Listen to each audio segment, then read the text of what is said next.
Participation part of our show. Now the next part she's going to work is going to be one that we're not going to do today with another member because it is cold and we don't want any of you walking around the rest of the day all wet. Now this is going to be a part of the show where an adult comes down and thinks they're going to be taking a picture, but in essence they're actually going to be splashed. Now let me tell you something, getting splashed with this water is not necessarily fun, especially on a day like this because it is 60 degrees. Yeah, it's very, very cold. So what you're going to watch Erin do is she's basically going to be setting Finch up high on the glass. He's basically going to place his two front flippers up.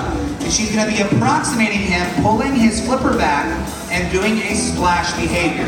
So what she's going to look for is Finch pulling that flipper all the way back and probably taking that right there. Because once the flipper's back, it's very easy to teach them to bring it up and do a splash. How many of you have been at Shamu Stadium earlier today? You saw when the whales basically put their tails up and push the water out? We're basically training that, but the sea lion version of it.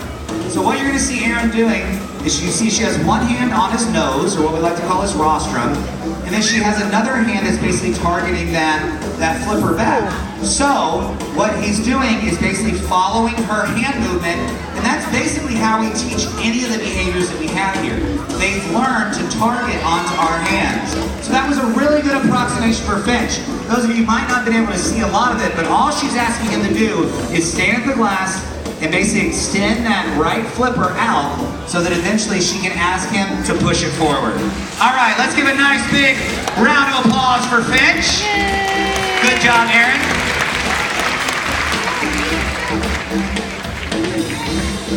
All right, now the next sea lion that you're going to get to meet is Avalon. He's that sea lion that you saw come out at the beginning, and we're going to be working something that is very important for all of our